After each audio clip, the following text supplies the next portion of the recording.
नमस्कार, आपका बहुत बहुत स्वागत है। मैं हूं आपके साथ वर्षा शर्मा। रुक करेंगे उत्तर प्रदेश की खबरों की ओर।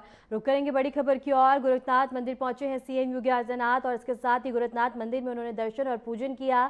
सीएम ने लिया बाबा गोरखनाथ का आशीर्वाद। इस सबकी बड़ी खबर आपको बता रहे हैं, जहां महंत अवधेशानाथ समाधि स्थल पर बता दें कि पूजा अर्चना भी की गई। और इस सबकी बड़ी खबर हम आपको बता रहे हैं, सीएम योगी आदित्यनाथ ने विशेष पूजा अर्चना करी। इस सबकी बड़ी खबर आपको बता दें, उत्तर प्रदेश के मुख्यमंत्री योगी आदित्यनाथ गोरखनाथ मंदिर पहुंचे, जहां उन्होंने विशेष पूजा अर्चना करी। और इसके साथ ही बता दें कि इस सबकी बड़ी खबर हम आपको बता रहे हैं, उत्तर प्रदेश के मुख्यमंत्री योगी आदित्यनाथ गोरखनाथ मंदिर पहुंचे, जहां उन्होंने विशेष पूजा अर्चना करी और इसके साथ ही आशीर्वाद प्राप्त करा। इस वक्त की बड़ी खबर बता दें, गोरखनाथ मंदिर पहुंचे सीएम योगी आदित्यनाथ, जहां उन्होंने दर्शन पूजन किया। सीएम ने लिया बाबा का आशीर्वाद और इसके साथ ही तमाम व्यवस्था भी उनके इस दौरान की गई। इस वक्त की बड़ी खबर आपको बता दें, जहां समाधि स्थल पर उन्होंने पूजा अर्चना करी। इस वक्त की बड़ी खबर आपको बता रहे हैं, उत्तर प्रदेश के मुख्यमंत्री योगी आदित्यनाथ गोरखपुर पहुंचे, जहां उन्होंने गोरखनाथ मंदिर पहुंचकर पूजा अर्चना करी और तमाम व्यवस्था भी की गई। इस वक्त की बड़ी खबर इन तस्वीरों में आप देख सकते हैं। उत्तर प्रदेश के मुख्यमंत्री योगी आदित्यनाथ गोरखनाथ मंदिर पहुंचे, जहां उन्होंने विशेष पूजा अर्चना करी और बाबा का आशीर्वाद प्राप्त किया।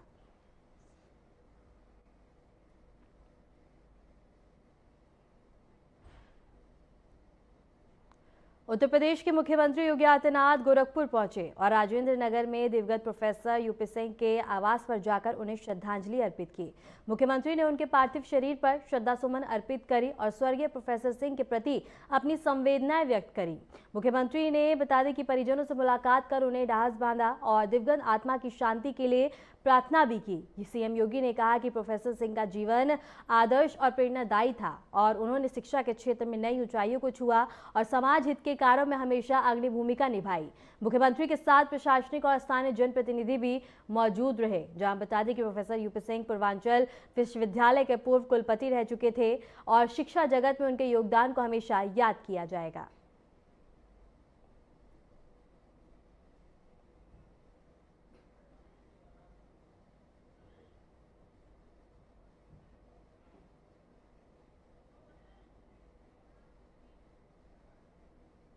सीएम योगी आदित्यनाथ ने बलरामपुर के गांव में नवनिर्मित उद्घाटन किया और साथ ही बता दें कि जनपद बलरामपुर में 825 करोड़ की लागत से 124 विकास परियोजनाओं का शिलान्यास किया गया। बता दें कि गूगलपुर में एक विशाल जनसभा को संबोधित करते हुए सीएम योगी आदित्यनाथ ने कहा कि बलरामपुर विकसित जिले में गिना जाने वाले लगा है, क्योंकि 2017 के पहले बलरामपुर में कोई भी विकास कार्य नहीं किया गया। जब से यूपी में डबल इंजन की सरकार बनी है, लगातार जिले में विकास कार्य हो रहे हैं। साथ ही उन्होंने अपराधियों को नसीहत भी दी। उन्होंने कहा कि जो भी प्रदेश की शांति को खराब करेगा, उन्हें छोड़ा नहीं जाएगा। आदित्यनाथ ने 825 करोड़ रुपए की 124 विकास की परियोजनाओं का आज यहाँ लोकार्पण किया है और लोकार्पण करने के दौरान उन्होंने मंच से जो बयान दिया है उसमें कहा है कि जो बरेली की जो घटना है, अगर ऐसी घटना अन्य जनपदों में भी अगर घटती है तो उनके ऊपर भी गैंगस्टर के तहत कार्रवाई की जाएगी। और अगर बात करें गांव में इस समय चोरी की अफवाह जो फैलाएंगे उनके ऊपर भी गैंगस्टर की कार्रवाई की जाएगी। आपको बताते चलें कि बलरामपुर जनपद से लगभग 30 किलोमीटर दूरी पे उतरौला तहसील के अंतर्गत जो छांगुर का मामला अभी 2-3 महीने पहले चल रहा था, उसमें भी योगी आदित्यनाथ जी ने बड़ा बयान दिया है। उन्होंने कहा है कि हमने छांगुर को जेल में डालने का काम किया है, उसके जो अन्य सहयोगी हैं उनके ऊपर भी कार्रवाई की जा रही है। RNTV के लिए बलरामपुर से विशाल सिंह।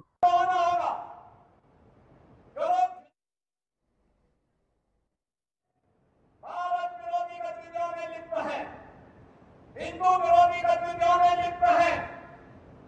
हमें ऐसे कानूनों से सतर्क रहना होगा, उन्हें सख्ती से जवाब देना होगा। स्थानीय प्रशासन और पुलिस को इसके प्रति सजग करना होगा और समय समय पर इनकी गतिविधियों के बारे में शासन को अवगत कराना होगा, जिससे समय रहते इनकी नाजायज गतिविधियों पर सरकार पूरी तरह नकेल कस सके। कुछ लोगों को शांति और विकास अच्छा नहीं लगता, लातों के भूत बातों से नहीं मानते। इनको लगता है जैसे सरकार अब भी इनके सामने चुप करके कार्य करेगी। सरकार का पहले दिन से, डबल इंजन की सरकार का पहले दिन से ही यह निर्णय है कि अपराध और अपराधियों के प्रति, गद्दारों और देशद्रोहियों के प्रति सरकार जीरो टॉलरेंस की नीति के तहत कार्य करेगी। हमारी संवेदना एक गरीब के लिए है, हमारी संवेदना नौजवान के लिए है, हमारी संवेदना बेटी और बहनों के लिए है, हमारी संवेदना अपने अन्नदाता किसानों के लिए है, हमारी संवेदना व्यापारियों और उद्यमियों के लिए है जो अपने यहाँ देश के विकास का खाका तैयार करते हैं और नौजवानों के लिए रोजगार और नौकरी की व्यवस्था करते हैं। हमारी संवेदना उस हर नागरिक के साथ है जो भारत को भारत माता के रूप में सम्मान देता है, भारत के महापुरुषों का सम्मान करता है, भारत की परंपरा और भारतीय संस्कृति के प्रति आदर का भाव रखता है। बीजेपी सांसद और प्रसिद्ध अभिनेत्री हेमा मालिनी ने प्रधानमंत्री नरेंद्र मोदी के लोकप्रिय रेडियो कार्यक्रम मन की बात के 126वें संस्करण को अन्य लोगों के साथ मिलकर सुना। इस कार्यक्रम में प्रधानमंत्री मोदी ने देश के सामने विभिन्न महत्वपूर्ण मुद्दों और जन कल्याणकारी योजनाओं पर चर्चा की। हेमा मालिनी ने इस कार्यक्रम को सुनकर कहा कि प्रधानमंत्री की यह पहल देशवासियों को जोड़ने का कार्य करेगी और उनको जागरूक भी करेगी। मथुरा में हेमा मालिनी के साथ मौजूद स्थानीय लोग भी इस कार्यक्रम को ध्यान से सुनते हुए दिखाई दिए और प्रधानमंत्री की बातों से प्रेरित हुए। उन्होंने प्रधानमंत्री के प्रयासों की प्रशंसा की और विकास के सफर में जनता के सहयोग की आवश्यकता पर भी जोर दिया गया।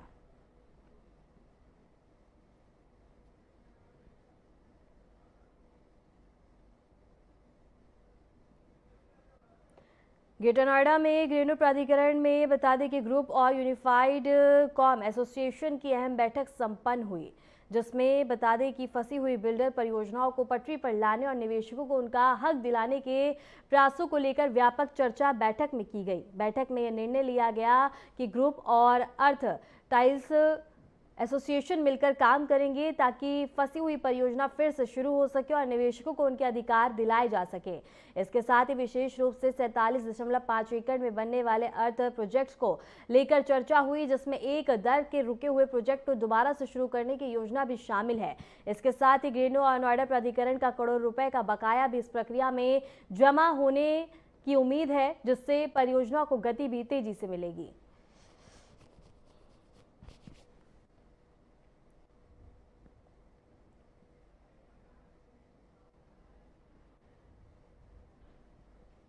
खबर लखीमपुर खीरी से है, जहां सीतापुर हाईवे पर सुबह बता दें कि मोड़ पर उमरिया नहर पुल के पास रोडवेज बस और मजदूरों से भरी मारुति वैन की आमने सामने जोरदार भिड़ंत हो गई। भीषण हादसे में अब तक 5 लोगों की मौत हो चुकी है, जबकि 10 से ज्यादा लोग घायल हैं। मृतकों में एक बच्चा भी शामिल है। शवों को कब्जे में लेकर पोस्टमार्टम के लिए भेज दिया गया और 6 घायलों को गंभीर हालत में लखनऊ रेफर किया गया, जबकि कई का इलाज लखीमपुर जिला अस्पताल में जारी है। वहीं मुख्यमंत्री योगी आदित्यनाथ ने इस भीषण सड़क हादसे पर गहरा दुख जताया। उन्होंने मृतकों के परिजनों के प्रति संवेदना व्यक्त की और घायलों के बेहतर इलाज के निर्देश दिए हैं।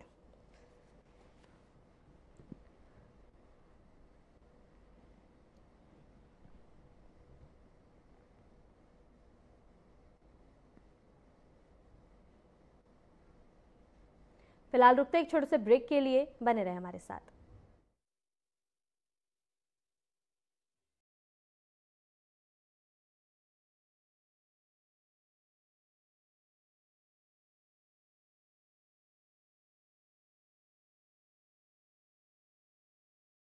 भारत का नया उत्तर प्रदेश यशस्वी प्रधानमंत्री नरेंद्र मोदी जी के विजन के अनुरूप बन रहा है $1 ट्रिलियन इकोनॉमी। नया उत्तर प्रदेश औद्योगिक और व्यापारिक क्षेत्र में छू रहा है नित नई ऊंचाइयां। माननीय मुख्यमंत्री योगी आदित्यनाथ के नेतृत्व में समग्र व्यापारिक प्रगति का प्रतीक बनकर उभरा है UP international trade show. Greater Noida में 25 से 29 सितंबर 2025 तक किया जा रहा है यूपी इंटरनेशनल ट्रेड शो के 3य संस्करण का आयोजन। यूपी ITS के 3य संस्करण में देश विदेश के कई व्यापारिक प्रतिष्ठान लेंगे हिस्सा। दुनिया देखेगी नए उत्तर प्रदेश के ट्रेड, ट्रेडिशन एंड ट्रांसफॉर्मेशन के साथ ही कला और संस्कृति की अनोखी झलक। आप भी आइए, अपने व्यवसाय को दीजिए वैश्विक उड़ान। UP international trade show, sourcing का अद्वितीय मंच।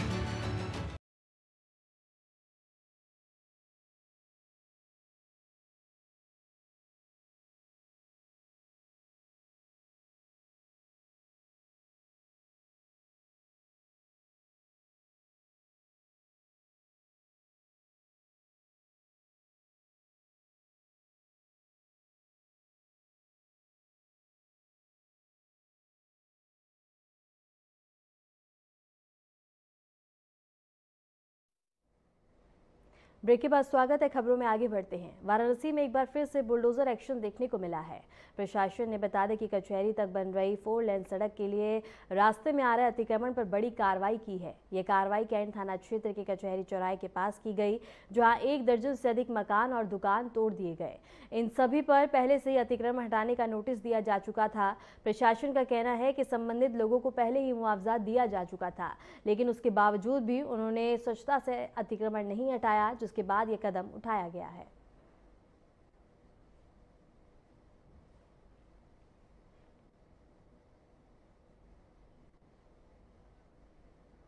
बिजनौर के गजरोला शिव गांव में रामलीला के दौरान दबंगों ने कुर्सी विवाद में दर्शकों पर लाठी डंडे बरसाए और फायरिंग कर दी। जान बचाकर पीड़ित थाने भागे, लेकिन दबंग हथियार लहराते हुए वहीं पहुंच गए। शर्मनाक बात यह है कि थाने में घुसकर भी उनका खौफ कायम रहा और पुलिस सिर्फ एक ही बंदूक अनलोड कर खुद को जिम्मेदारियों से मुक्त मान बैठी। जगह जगह फायरिंग, थाने तक पहुंचा आतंक, फिर भी पुलिस ने मामूली धाराएं लगाई। दबंग आरोपियों में कानून का डर तो दिखा नहीं, लेकिन उल्टा पुलिस की नाकामी फिर सामने आ गई। पीड़ित सजल कुमार का कहना था कि थाने में भी सुरक्षित नहीं रहा तो हम कहां जाएंगे। आखिर क्यों इतनी बड़ी वारदात के बावजूद पुलिस ने आरोपियों पर महज मामूली धाराओं के चालान कर खानापूर्ति कर दी, जिससे उनकी कार्यप्रणाली और कानून व्यवस्था पर गंभीर सवाल खड़े होते हैं।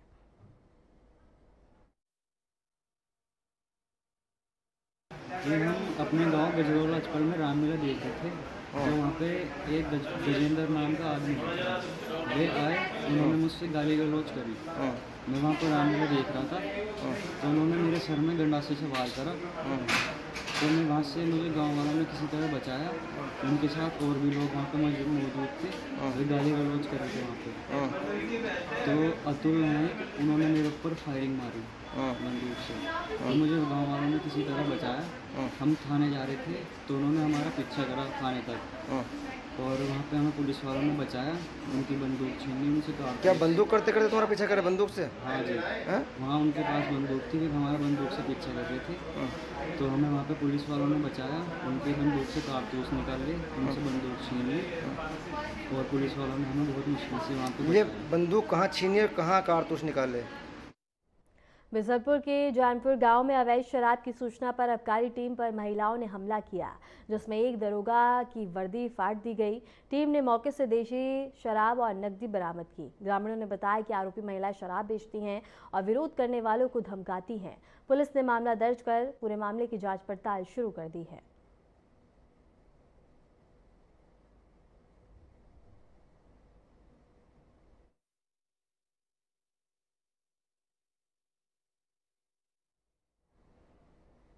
सीतापुर जनपद के सदरपुर इलाके के एक निजी विद्यालय में आर्ट प्रतियोगिता विवादों में बता दें कि एक बार फिर से घिर गई।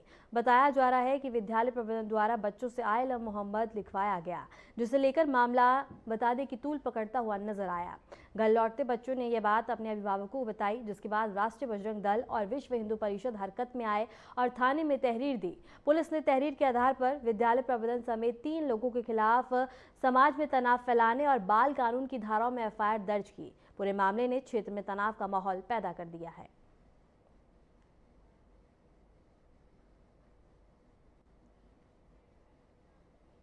झांसी पुलिस अपराध और अपराधियों के खिलाफ लगातार सख्त कार्रवाई कर रही है। इसी कड़ी में एसपी सिटी के नेतृत्व में थाना सीपरी बाजार पुलिस टीम को बड़ी सफलता हाथ लगी है। ग्राम आरी नहर पुलिया के पास पुलिस और बदमाशों के बीच मुठभेड़ हो गई। थाना सीपरी बाजार पुलिस बता दें कि टीम ने इस दौरान 25,000 के 2 इनामी अपराधियों को दबोच लिया। मुठभेड़ में एक बदमाश के पैर में गोली लगी है, जिसे इलाज के लिए अस्पताल भेजा गया। पुलिस ने उनके पास से एक तमंचा, 315 बोर, एक खोखा कारतूस और 2 जिंदा कारतूस भी बरामद किए हैं। बताया जा रहा है कि दोनों आरोपी 8 सितंबर को गांव में हुई अरविंद यादव हत्याकांड में नामजद थे। इस हत्याकांड में शामिल अब तक 12 आरोपी जेल भेजे जा चुके हैं।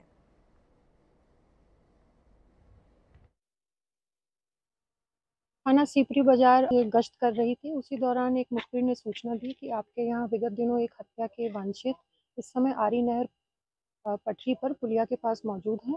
इस सूचना पर शीघ्र ही सीपरी बाजार पुलिस महफूर से यहाँ आई तो 2 व्यक्ति आरी नहर पटरी पर पुलिया के पास दिखाई दिए। उनको रोकने का प्रयास किया गया तो उन्होंने पुलिस पर फायर किया। आत्मरक्षार्थ पुलिस ने भी जवाबी फायरिंग की। उस फायरिंग में एक व्यक्ति के पैर में गोली लगी और एक व्यक्ति को मौके से दौड़कर पकड़ लिया गया। दोनों व्यक्ति ने पूछने पर अपना नाम अनिल यादव और कैलाश बताया। अनिल यादव के पैर में गोली लगी है। उपचार के लिए जिला अस्पताल भेज दिया गया है और आगे की विधिक कार्रवाई की जा रही है। दोनों ही अभियुक्त भोजला में 8 सितंबर को एक हत्याकांड हुआ था अरविंद यादव नाम के व्यक्ति का। उसमें वांछित अभियुक्त थे और दोनों पर ही 25-25 हजार का इनाम घोषित था। खबर हरदोई से है, जहां अतरौली थाना क्षेत्र के मानपुर नहर पटरी पर पुलिस और एक इनामी भैंस चोर के बीच मुठभेड़ हुई। इस मुठभेड़ में 25,000 रुपए का इनामी भैंस चोर घायल अवस्था में गिरफ्तार किया गया। गिरफ्तार अपराधी के पास से चोरी की भैंस, बाइक और अवैध शस्त्र बरामद किए गए। पुलिस ने बताया कि आरोपी लंबे समय से विभिन्न थानों पर चोरी की वारदातों को अंजाम दे रहा था। मुठभेड़ के दौरान पुलिस ने साहस और सतर्कता का परिचय देते हुए अपराधी को पकड़कर इलाके में कानून व्यवस्था बनाए रखने में सफलता हासिल की। गिरफ्तार आरोपी को आगे की कानूनी कार्रवाई के लिए थाने ले जाया गया है।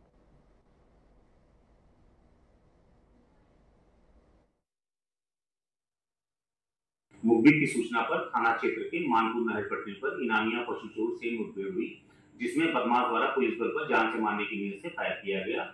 इस पर पुलिस द्वारा आत्मरक्षा सीमित फायर किया गया। इस फायर ऑफ चेन में गोली लगने से बदमाश घायल हो गया। बदमाश के कब्जे से एक अदद अवैध 315 बोर का तमंचा, जिंदा व खोखा कारतूस, चोरी की मोटरसाइकिल व भैंस बरामद हुई। बदमाश द्वारा अपना नाम सर्वेश उर्फ भोंकू पुत्र छुटक्के निवासी भेरखा, थाना अतरौली, जनपद हरदोई बताया गया।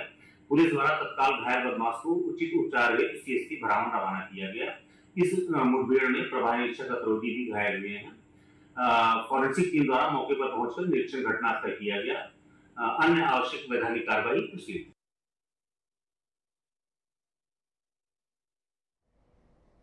खबर बंदायूं से है, जहां फैजगंज थाना क्षेत्र के मौरी गांव में नव निर्माणाधीन कोल्ड स्टोरेज की छत गिरने से 3 मजदूर मलबे में दब गए। सूचना मिलने पर पुलिस और स्थानीय ग्रामीण राहत एवं बचाव कार्य में जुट गए। मलबे से 3 मजदूरों को रेस्क्यू कर बाहर निकाला गया। इनमें से 2 मजदूरों की हालत गंभीर बताई जा रही है, जिन्हें हायर सेंटर मुरादाबाद रेफर किया गया। मौके पर एसडीएम बिसौली शशि कृष्णा भी पहुंची और राहत कार्यों का निरीक्षण किया। पुलिस ने बताया कि हादसे की वजह और सुरक्षा मानकों का पालन न होने की जांच की जा रही है।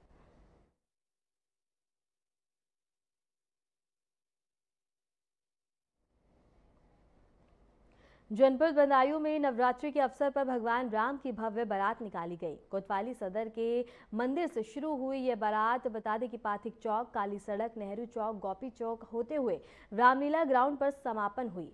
बारात में लगभग 100 झांकियां और बैंड बाजे शामिल थे, जिनमें झारखंड का बैंड मुख्य आकर्षक बना और इसके साथ ही बता दें कि काली के अखाड़े भी बारात का आकर्षण का केंद्र रहे।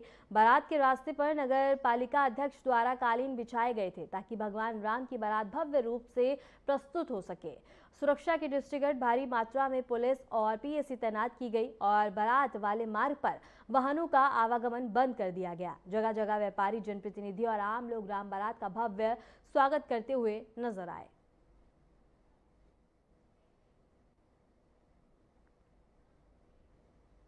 फिलहाल रुकते हैं एक छोटे से ब्रेक के लिए, बने रहे हमारे साथ।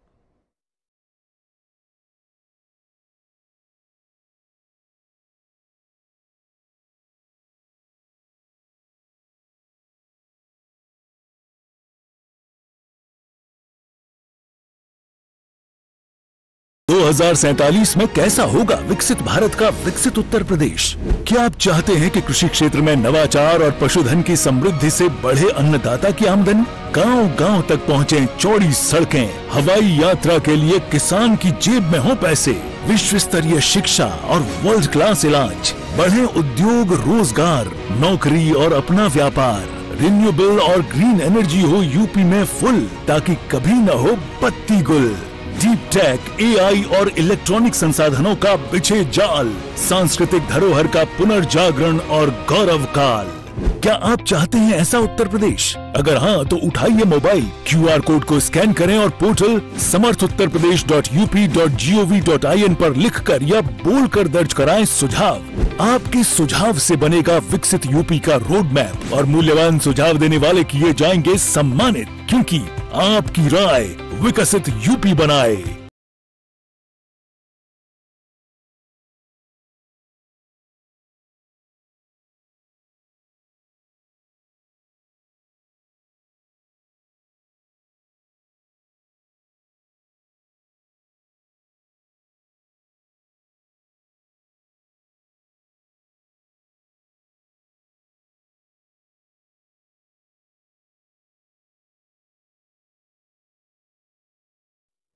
ब्रेक के बाद स्वागत है। खबरों में आगे बढ़ते हैं। उत्तर प्रदेश के बहराइच समेत कई जिलों में इन दिनों खौफ का नाम बन चुका है भेड़िया आतंक। भेड़िए के हमले ने न सिर्फ ग्रामीण इलाकों में दहशत फैला दी है, बल्कि मासूम जिंदगियां भी निकल ली है। पिछले साल बता दें कि 10 जाने गई। इस साल अब तक 5 लोगों की मौत हो चुकी है और 16 से ज्यादा लोग घायल हैं। भेड़िए की साए में बता दें कि लोग काफी ज्यादा मजबूर हैं रहने को, और इसी बीच खुद मुख्यमंत्री योगी आदित्यनाथ बहराइच पहुंचे। मुख्यमंत्री योगी आदित्यनाथ ने हवाई सर्वेक्षण किया और पीड़ितों की पीड़ा सुनी। सीएम का साफ संदेश है कि भेड़िया पकड़ा जाए तो ठीक, वरना गोली मार दी जाए। इसी को लेकर देखिए हमारी खास रिपोर्ट।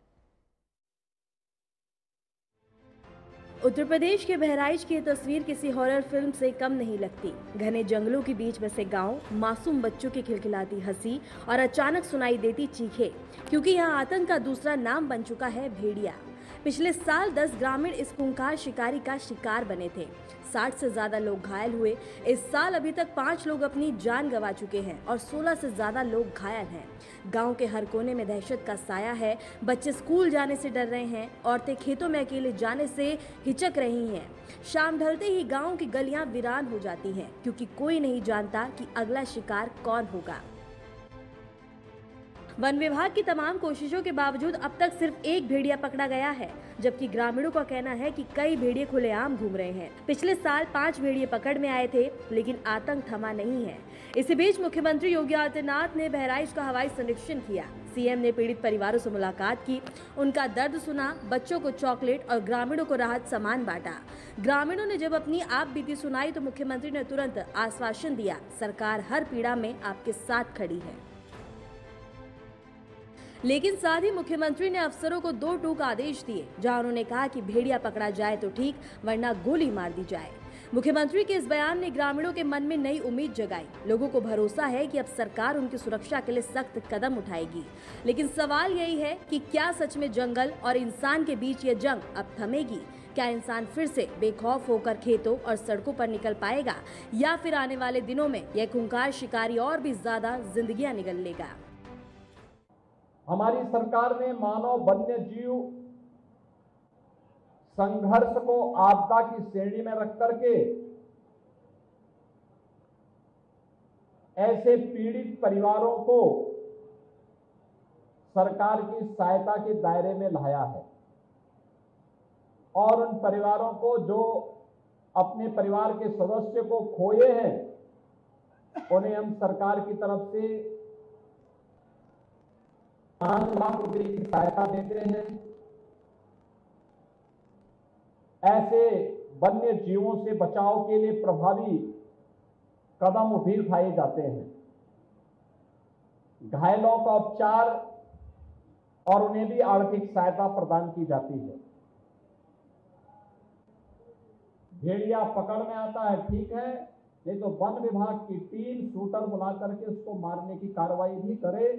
कोई इसमें किसी भी प्रकार से हमें प्रयास होना चाहिए कि जिंदा पकड़ा जाए, लेकिन अगर जिंदा पकड़ में नहीं आता है तो उसको जिस भी रूप में है, लेकिन यहाँ के लोगों को उससे मुक्ति मिलनी चाहिए।